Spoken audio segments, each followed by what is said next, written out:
Acho que nós devemos ser peças importantes. Nós devemos desejar crescer junto ao reino de Deus.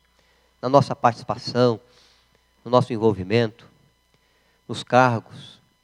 Mas há alguns critérios que a palavra de Deus nos traz, e nesse texto nós vamos ler, há até um pedido especial de uma mãe, para que os seus filhos fossem mesmo colocados nos lugares de destaque, que fossem reconhecidos como grandes, eram discípulos de Cristo já, os seus filhos. Já se destacavam no discipulado, porque eram amigos chegados de Jesus, Tiago e João. Com Pedro, eram os 3 mais chegados. E essa mulher que se apresenta aí é mãe de Tiago e João, a mulher de Zebedeu. E vai fazer um pedido, e nós queremos refletir, meditar um pouco, compartilhar um pouco com os irmãos, dentro desse texto da palavra de Deus de Mateus 20. Eu vou ler, os irmãos acompanhem com atenção até o verso 28. Então se chegou a ele a mulher de Zebedeu com seus filhos, e adorando, pediu-lhe um favor. Perguntou-lhe ele: que queres? Ela respondeu: manda que no teu reino estes meus 2 filhos se assentem, um à tua direita, outro à tua esquerda. Mas Jesus respondeu: não sabeis o que pedis. Podeis vós beber o cálice que eu estou para beber? Responderam-lhe: podemos. Então lhes disse: bebereis o meu cálice, mas o assentar-se à minha direita e à minha esquerda não me compete conhecê-lo, é, porém, para aqueles a quem está preparado por meu Pai. Ora, ouvindo isso, os 10 indignaram-se contra os 2 irmãos.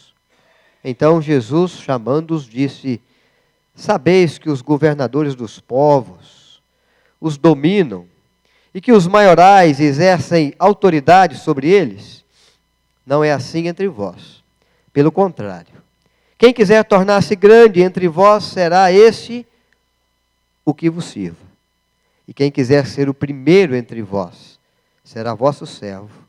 Tal como o Filho do Homem, que não veio para ser servido, mas para servir e dar a sua vida em resgate por muitos. Que o Senhor acrescente graça ao nosso coração, irmãos e irmãs, na reflexão que fazemos desse texto, que o seu Espírito ilumine a nossa mente, para que possamos compreender as verdades espirituais também, que o Senhor possa desejar nos instruir. Há algumas lições nesse texto que eu quero compartilhar com vocês, que eu quero verificar, que possa nos ajudar no firme, no bom propósito de sermos grandes no reino de Deus, dentro daqueles requisitos, daquele querer, que é o querer de Deus, dentro da compreensão, né, de quem é grande para o Senhor junto ao seu reino. Tá bom? Então nós vamos começar, e a primeira lição que eu vejo é: não há lugar para o jogo político. Aí vocês vão perguntar, e podem perguntar, onde há o jogo político aqui? Né? Onde há o jogo político? Há o jogo político quando uma mãe, sabendo já que os seus filhos eram chegados de Jesus, que tinham até bom comportamento, que se destacavam no discipulado ou no grupo de discípulos, que era com quem Jesus até partilhava algumas prioridades, algumas bênçãos especiais. São estes discípulos que foram chamados por Jesus no Getsemane para chegar um pouquinho mais para frente, interceder por ele no tempo da sua angústia. São eles que visualizaram algumas ressurreições, foi eles que puderam ver algumas curas mais de perto, estavam mais próximos, tinham mais afinidade. Jesus via neles amigos chegados do quadro dos discípulos, com quem ele abria o coração, rasgava a alma também, e a quem lhes dava alguns conselhos particulares. E a mãe destes 2 jovens, então, ouviu Jesus dizendo assim, um pouco antes, no capítulo 20, no capítulo 19, dizendo: olha, está muito perto do meu reino se estabelecer. Está muito perto da proposta do meu Pai se cumprir. Eu estou já para ser entregue, o reino já está para ser estabelecido. Eu vou ser entregue nas mãos das autoridades governamentais. E Jesus está dizendo do seu sacrifício, da sua morte, mas da sua posição como Messias, como enviado de Deus, como libertador de Israel. E o judeu tinha, e E alguns ainda têm até hoje a visão de que o Messias é aquele que haveria de montar o cavalo branco, ia organizar os seus exércitos, ia tirar Israel do jugo do Império Romano, ia tornar Israel uma grande nação, uma nação forte, poderosa com seus exércitos, com suas ações econômicas e políticas. Israel jamais seria um povo humilhado, pequeno, como vinha sendo no decurso dos anos da história. Seria uma grande nação, com um grande governo. Pensamento, né, humano, com respeito à pessoa do Messias, e um pouco mais à frente nós podemos comentar um pouco mais disso também. Mas, irmãos, no momento em que essa mulher ouve Jesus falando disso e sabe do destaque dos seus filhos junto a Cristo, ele se apresenta então para fazer um jogo político, para fazer um pedido, que esses seus filhos jamais fossem esquecidos. Mais do que isso, que eles fossem colocados nos lugares de primazia, que eles pudessem se assentar, uma à direita e outra à esquerda de Cristo. E antes de fazer o pedido, o que ela faz? Diz o texto no versículo 20, que ela chega diante de Jesus e o adora. Presta uma reverência. Traz um carinho. Um reconhecimento. No interesse de ser atendida no pedido que ela disse que veio fazer. Então eu quero pular algumas coisas aqui, que eu quero mostrar o que acontece aí. Porque o que essa mulher faz é uma bajulação. E esse é o jogo político. Olha aqui, não sei se dá para todo mundo ler, eu vou ler, que tem alguns lá atrás. O funcionário encontra com o chefe, então o chefe elogia o filho dele, que ele está com o filho do lado, e vai dizer: bonito menino, é seu filho, Almeida? Ele vai responder então: é nosso, chefe, é nosso. E aí, nós temos essa frase aqui: a bajulação é a moeda falsa que só circula por causa da vaidade humana.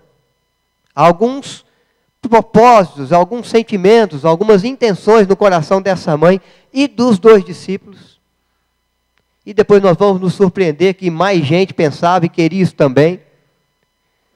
E eu acho que todo ser humano está sujeito a isso, a trazer um jogo político. Eu tinha que voltar, eu só joguei para frente. Põe para mim de novo, que eu tirei fora. Por favor. Então há uma intenção, até mesmo no nosso coração, de às vezes dar alguns passos, fazer alguns elogios, trazer alguns cumprimentos, se aproximar de algumas pessoas que, de fato... Aí, obrigado, deixa eu passar. Mas com um certo jogo político. É uma adoração interesseira que essa mulher faz diante de Cristo. Ela vem, ela o adora, ela se prostra, mas ela tem um interesse em particular, ser atendida no seu pedido, de que os seus filhos se assentassem um à direita, outro à esquerda, que fossem, se não reis, porque o rei é Cristo, os primeiros ministros, o primeiro e o segundo ministro, aqueles que seriam os principais. Jesus era o rei do reino, e eles então seriam os ministros principais do reinado, é o que ela gostaria que os seus filhos fossem. Que pai não gostaria de ver bem os seus filhos? Às vezes nós pensamos, né? Na qualidade dos nossos filhos, na capacidade das nossas filhas, ficamos todos nós pais orgulhosos de poder em determinado momento apresentá-los e dizer: esse é o meu filho fulano de tal, ele já cursou tal faculdade, ele trabalha em tal lugar, ele tem determinado cargo, ele recebeu determinado título. Ele foi o aluno nota 10 lá da escola em todos os anos que passou. Olha, nós temos aqui essa menina, ela é filha aqui de casa, e você tem que ver, essa menina, ela é especialista, ela é nota 10 naquilo que ela faz. O seu currículo é um currículo cada vez mais robusto, de qualidades, de capacidade, e não falta lugar para essa menina trabalhar. Tem gente disputando a minha filha, né, nas empresas do Brasil e do exterior também. Qual o pai ou a mãe que não gostaria de ver os seus filhos, ou que não pensa às vezes no que ela pode fazer, no que ele pode fazer, para que possamos viver esse egoísmo santo, alguns gostam de chamar assim, de ver os seus filhos caminhando bem, se destacando bem. Então essa mulher, ela vem nesse propósito. E às vezes alguns falam assim, mas que bonito, essa mulher, ela vem no propósito de querer que os seus filhos continuem, caminhem e levem toda a sua vida ao lado de Jesus, pastor. A intenção é a melhor intenção de todas. Essa mulher está certíssima naquilo que ela propõe, naquilo que ela quer, naquilo que ela pede. Que mais precioso nós podemos pedir para o Senhor de que os nossos filhos caminhem ao seu lado, uma à direita, outra à esquerda. O que ocorre, irmãos, é que não é bem assim. Há um jogo político, há uma adoração interesseira, mas há aqui também uma demonstração externa de orgulho e vaidade. Eu me orgulho dos meus filhos, eu me orgulho de quem eles são, eu me orgulho do contato que eles têm com Jesus, da confiança que Jesus tem neles, deles terem aqui no quadro de apóstolo um certo destaque, uma certa preferência, porque Jesus já os convidou para fazer algumas coisas, para ir a determinados lugares, para participar de alguma parte do seu ministério, que nem todos puderam participar. E o que nos leva, às vezes, irmãos, a querer os melhores lugares? O que nos leva, às vezes, a querer ocupar as melhores posições? O que nos leva a querer apresentar os nossos filhos, as nossas filhas, ou a nós mesmos, como aquilo que somos, aquilo que temos, naquilo que fazemos, só para poder viver a oportunidade de mostrar um pouco o quanto somos orgulhosos de quem somos, do que temos, e não há problema em ser e não há problema em ter. Há problema em fazermos isso sempre com interesses. Tomarmos algumas atitudes com uma mão, tentando arrancar outras coisas com as duas. Então o que vai no coração aqui é orgulho, é vaidade, é o desejo de ser destacado, é o desejo que leva as pessoas a serem identificadas biblicamente como soberbos. Querem ocupar os melhores lugares, querem assentar nas melhores cadeiras, querem receber os aplausos do maior número cada vez de plateia, querem ser reconhecidos por tudo que fazem, até por aquilo que não fazem, mas porque apoiaram. E na nossa vida de fé e no nosso comportamento com a igreja e na igreja, às vezes também é assim. Nós almejamos determinados cargos, determinadas lideranças, determinadas funções, determinados papéis. E não porque queremos servir de verdade, não porque queremos ser um instrumento da bênção de Deus, mas porque queremos mostrar do quanto nós somos capazes, queremos que o nosso nome se destaque, queremos que as pessoas nos vejam mais e percebam tudo aquilo que entendemos que somos e que podemos fazer pela vida da igreja, pela história da igreja, pela vida e história do reino de Deus. E o Senhor Jesus leva a nossa vida algumas reflexões e alguns textos também da palavra de Deus que eu quero lembrar para vocês, onde Deus vai dizer, olha, o Senhor é aquele que se agrada dos humildes, mas o Senhor é aquele que se aborrece com os soberbos. De que nós, como seres humanos, devemos nos humilhar perante a potente mão de Deus, o Senhor da vida, o Senhor da história, o Deus grandioso, o Deus de quem tudo é, de quem somos também e pertencemos. E ao nos humilharmos diante da potente mão de Deus, o Senhor, no seu tempo, no tempo oportuno, Ele vai nos colocar em cada um dos cargos, em cada uma das funções, em cada um dos exercícios, vai nos dar os títulos, vai fazer junto à nossa vida aquilo que Ele entende ser necessário e possível, porque Ele não vai fazer apenas para mostrar do que somos capazes, mas Ele vai poder fazer para realizar na nossa vida o propósito que Ele tem, a vontade que Ele quer estabelecer. É dentro do querer de Deus, é dentro do pensar do Senhor, é dentro dos planos que Ele tem, dos projetos que Ele já traçou. Mas nós vimos ainda outras coisas. O ciúme dos 10. Há uma mãe que se levanta, que fala, e há um grupo de 2 homens, então, que quer se assentar e que chega a dizer para Jesus, quando Ele pergunta, vocês estão prontos e vocês beberiam do cálice que eu bebo? Eles vão dizer, estamos prontos para beber. Nós queremos o cargo, nós queremos a cadeira, nós queremos a função. O que a nossa mãe está dizendo, nós assinamos embaixo, Senhor. E nesse momento, o que surge é o ciúme dos outros 10. Vamos ao versículo 24, acompanhe aí. Ora, ouvindo isso, os 10 indignaram-se contra os 2 irmãos. Você já ficou indignado alguma vez porque alguém acabou assumindo uma posição que você achou que deveria ser sua? Você já ficou indignado alguma vez porque alguém foi privilegiado, recebeu alguma promoção, e você imaginava assim, não, isso aí tinha que ser para mim. Ah, eu queria também fazer isso, por que que eu não pedi, por que que eu não falei? O que essa mãe revela aqui e coloca para fora é o que aqueles discípulos guardavam dentro deles. O mesmo sentimento de vaidade, o mesmo sentimento também de soberba, o mesmo sentimento de falsa humildade, de orgulho, vai no coração dos 12 apóstolos. E o que acontece com os 10 é aquela pergunta assim, por que que eu não fui lá e falei como essa mulher falou? Porque a indignação deles é porque eles estão vendo assim, olha, parece que surgiu uma possibilidade de João se assentar à direita de Cristo, quando ele herdar o seu reino, estabelecer o seu trono, e de Tiago se sentar à esquerda. E nós que somos discípulos e que também queremos, não vamos viver essa possibilidade, porque nós não pedimos, nós não falamos, eles chegaram primeiro, ela teve a ousadia de dizer, de pedir, de falar com Cristo. E eles ficaram indignados, porque eles queriam estar na oportunidade, não na condição de poder se assentar, mas pelo menos na oportunidade de se oferecer para se assentar uma à direita e outra à esquerda de Cristo.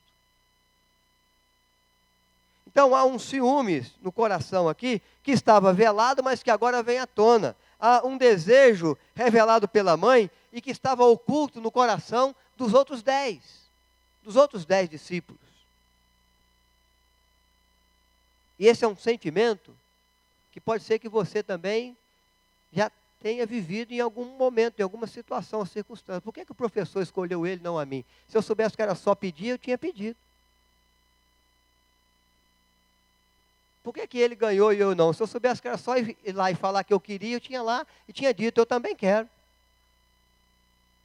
E às vezes nós vemos essas coisas acontecer e ficamos mesmo indignados, ficamos revoltados.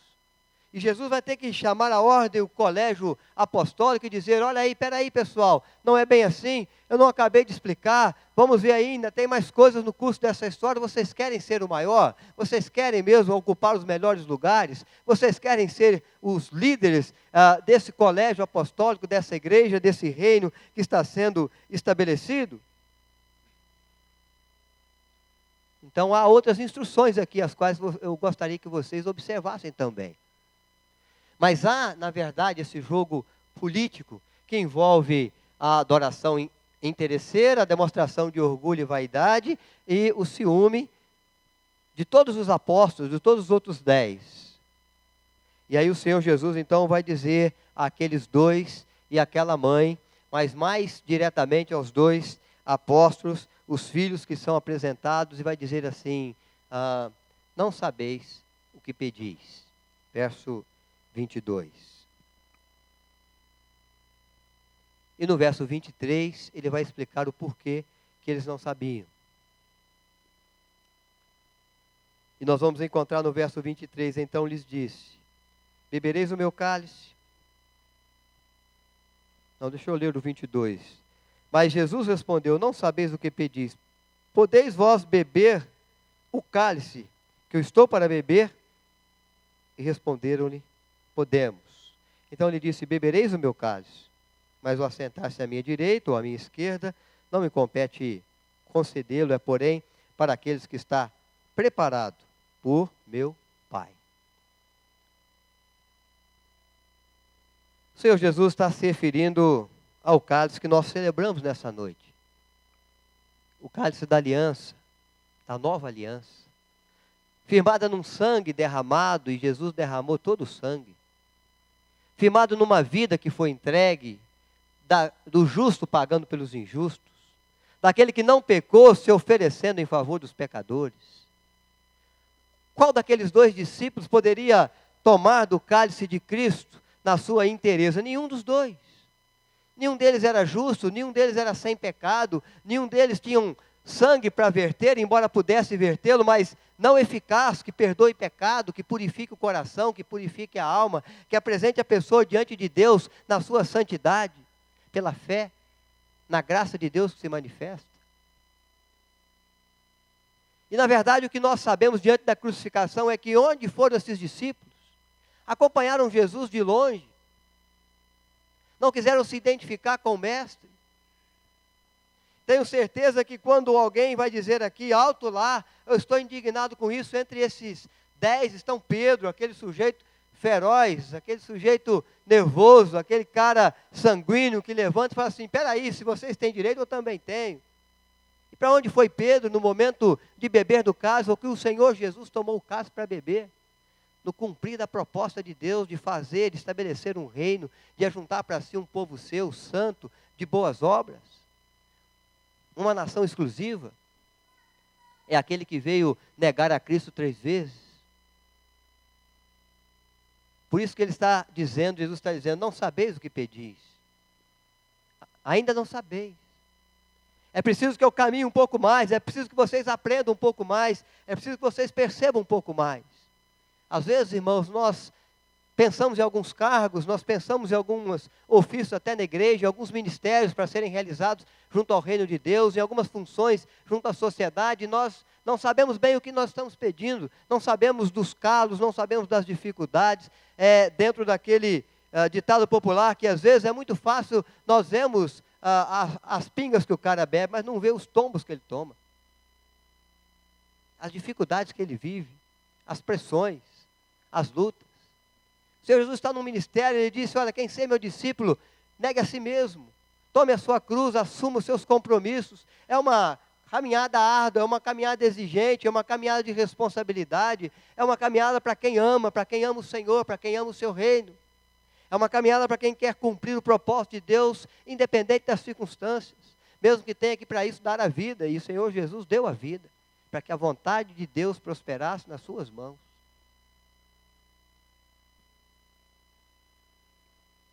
E o Senhor Jesus está dizendo, vocês ainda não sabem, vocês vão poder beber, ele disse. Não da forma como Jesus bebeu, na mesma intensidade, com a mesma eficácia, porque eles não poderiam, como nem eu nem você. Mas eles também participaram depois do reino, eles sofreram por causa do nome de Cristo, eles foram apedrejados, alguns deles foram açoitados, outros presos, sofreram naufrágios, alguns foram mortos por causa do nome de Jesus. Tiveram que sair fugidos das cidades, tiveram que deixar a família, deixar os rebanhos, deixar o comércio, deixar ali os seus campos sem colheita. Participando do reino de Deus, bebendo do cálice, porque Jesus está dizendo, vocês vão poder beber. Mas vocês não estão prontos para isso ainda, vocês não sabem o que vocês estão pedindo. Às vezes nós temos que avaliar, né? Que é o desejo do nosso coração, quais são os anseios do nosso coração com respeito a posições, a títulos, a missão, a trabalho na igreja, a cargos na igreja, porque às vezes nós não estamos prontos. Não sabemos o que pedimos, não sabemos o que nos espera, não estamos ainda capacitados, não entendemos ainda a vontade de Deus o bastante para assumir. E o que nós vemos, irmãos, então, é que há o interesse de ocupar-se os cargos, de estar no destaque, mas nem sempre estamos prontos para isso. Um outro ensino que o Senhor Jesus traz para nós é que quem quer ser grande no reino de Deus está proibido de um governo ditatorial. Não há lugar para ditadores.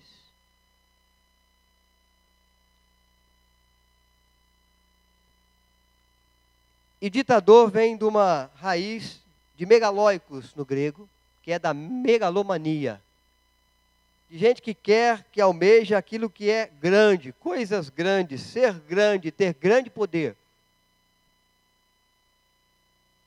E o Senhor Jesus vai dizer, junto ao texto, no verso 25, então Jesus, chamando-os, disse: sabeis que os governadores dos povos os dominam, e que os maiorais exercem autoridade sobre eles.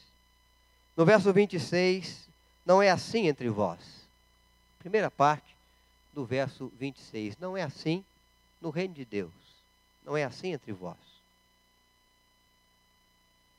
Nosso companheiro Lula teve muitas ações ditatoriais. Nossa amiga Dilma, muitas ações.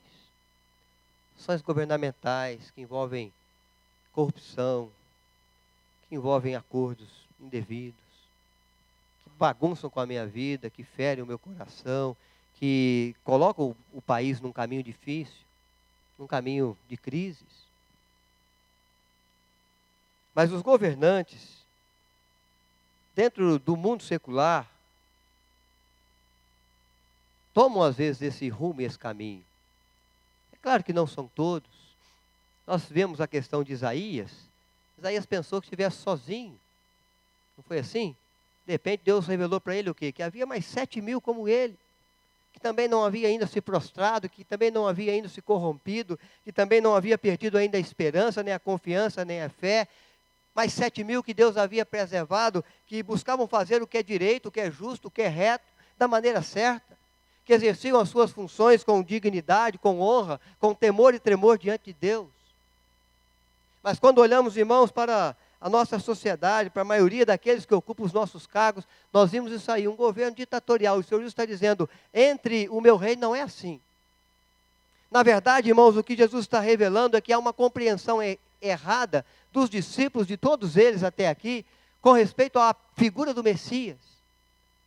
Eles estão mesmo acreditando que a nova aliança firmada, que o novo reino que ia ser estabelecido, seria quando Jesus montasse o cavalo branco e reunisse o seu exército pela sua popularidade e começasse então um trabalho de combate ao Império Romano e pudesse ir libertando a nação de Israel até torná-la totalmente liberta e forte e poderosa. E essa nação ia ser de tão grande poder político, econômico e de exército e fronteiras, que ninguém mais poderia invadir. Eles seriam os maiorais, eles seriam os todo-poderosos da terra, a nação forte, no aspecto político, humano, de governo. E o Senhor Jesus está dizendo, não, nós não somos assim. Nosso governo é um governo diferente. O Senhor Jesus já havia dito sobre o governo dos fariseus, sobre os governos dos escribas, dos saduceus, da maneira como eles humilhavam o povo, como eles se sentiam superiores, como eles achavam que deveriam ser aplaudidos e os outros não, apedrejados, discriminados. O Senhor Jesus dá muitos exemplos. Pedro, na sua primeira carta, no capítulo 5, vai escrever também, vai falar sobre o risco que corre aqueles que governam. Está falando de presbíteros, está falando de líderes na igreja, está falando de oficiais da igreja, está dizendo, olha, vocês não podem agir como dominadores, como aqueles que querem que a sua palavra comece a valer, simplesmente pela posição que vocês ocupam. A nossa igreja não pensa assim. Nossos símbolos de fé não nos dão o direito de pensar desta maneira, são símbolos de fé fundamentados na palavra de Deus, nas verdades bíblicas, e diz que ninguém tem maior autoridade na igreja do que a Escritura Sagrada, e se o pastor, e se o presbítero, e se o diácono, e se o líder da mocidade agir de alguma maneira conforme ou em não concordância com a Escritura Sagrada, você não lhe deve obediência, você não lhe deve de maneira nenhuma atenção. Pelo contrário, você pode exortá-lo na palavra de Deus, você pode mostrar-lhe o erro, você pode indicar-lhe o caminho certo, você pode tentar produzir a conversão, a mudança desse propósito, desse princípio, dessa norma, que quem sabe está sendo ou tentando ser estabelecida pela palavra de um governante só, de um líder religioso. O mesmo acontece lá na nossa casa. Nós respeitamos os nossos pais, nós honramos os nossos pais, os filhos devem dar obediência. A obediência aos pais é algo que a palavra de Deus preza, é algo que nos leva a receber bênçãos de Deus. O Senhor derrama bênçãos sobre a vida daqueles que lhe obedecem. Mas quando os nossos pais começam a agir fora das Escrituras, quando os nossos governantes começam a agir fora das Escrituras, quando nos é pedido e até às vezes pressionado com leis, ações e impedimentos que nos levam a desobedecer o Senhor e os seus propósitos, os seus valores de princípio, de caráter, de moral, nós devemos resistir, firmando a nossa obediência e fidelidade às Escrituras e à vontade de Deus. Então, irmãos, é algo que nós temos que pensar. No reino de Deus, é proibido governo ditatorial. No reino de Deus, é proibido governar nos padrões humanos. É por isso que o texto, Jesus faz questão de dizer, nós não somos assim. No meu reino não é assim. É assim junto aos governos por aí, mas aqui não. Não é assim entre vós. Pelo contrário, quem quiser tornar-se grande entre vós, será esse o que vos sirva. E quem quiser ser o primeiro entre vós, será o vosso servo, seguindo, é claro, o exemplo de Cristo Jesus. A verdadeira grandeza do reino de Deus, dos servos de Deus, é ser servo. Quer ser grande? Seja servo. Quer ser grande? Seja servo. É o inverso. É a contramão daquilo que às vezes nós queremos. Daquilo que às vezes nos leva a almejar algumas posições, alguns cargos, algumas funções. É o contrário daquilo que às vezes nos leva a estar em determinados lugares, em sermos identificados em algumas frentes. É a responsabilidade de servir. Em determinados momentos do ministério de Cristo, ele é aquele que procurava servir em razão da compaixão do seu coração pela multidão. O interesse de assistir as pessoas, de socorrer as pessoas, de entender o que passa no coração e na história das pessoas, de dar a segunda oportunidade, de levantar o caído, de cuidar do ferido e aflito, de livrar das ações de pressão, de superioridade, de soberba, do coração de alguns. Jesus vinha sempre com os seus discursos, vinha sempre com as suas ações, vinha sempre com as suas reações, procurando dar da sua compaixão, do seu serviço à humanidade. Houve um momento em que ele mesmo tomou a toalha para lavar os pés dos apóstolos antes do jantar. E com a bacia e com a toalha, ele lavava os pés dos apóstolos, preparando cada um deles para aquele banquete, expressando o seu propósito de ser servo. Isaías já havia dito que Jesus seria o grande servo de Deus, no cumprir do propósito de Deus para alcançar a humanidade. O Messias verdadeiro não é aquele que monta o cavalo branco, mas é aquele que se dispõe para servir. E no propósito de servir, abre mão de tudo, do seu trono na glória. Começa a padecer os sofrimentos que um Deus não precisava padecer. Ele sente cansaço, ele sente fome, ele sente dor agora. Agora o Senhor Jesus, ele sangra. Ele pode morrer. Aliás, mais do que isso, ele dá a vida, ele é morto. Ele é espancado, recebe zombaria, ele é crucificado. Eu disse isso aqui há pouco tempo, eu posso lembrar os irmãos, independente da vida que você tenha, você não nasceu numa condição pior do que a de Cristo, eu tenho certeza. Você não precisou ser deitado numa manjedoura, você não foi aquele que nasceu e não tinha aonde se hospedar, aonde ficar. Você não teve que sair fugido imediatamente para o Egito, porque senão eles iriam te matar. Você foi recebido por uma família que preparou, dentro das suas possibilidades, o melhor para você, e eu fui assim também. A sua vida, eu tenho certeza que na sua história jamais você padeceu como Cristo padeceu. E percorreu as cidades, e havia dia em que ele não tinha onde reclinar a cabeça. E havia momentos que ele não tinha dinheiro para pagar os impostos e continuar a viagem. E havia tempo que ele não tinha pão suficiente para ele e para a multidão que o cercava. E se não fossem os atos extraordinários de Deus, e a graça do Senhor que o acompanhou a cada dia, do Pai Celestial,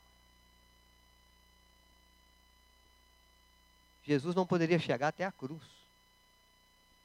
E se nós ficamos às vezes pensando em como vai ser a nossa morte, e às vezes pensamos e pedimos, Senhor, que seja com pouco sofrimento, por maior sofrimento que seja a sua ou a minha, eu tenho certeza e convicção que jamais será na intensidade de sofrimento e dor que foi a de Cristo.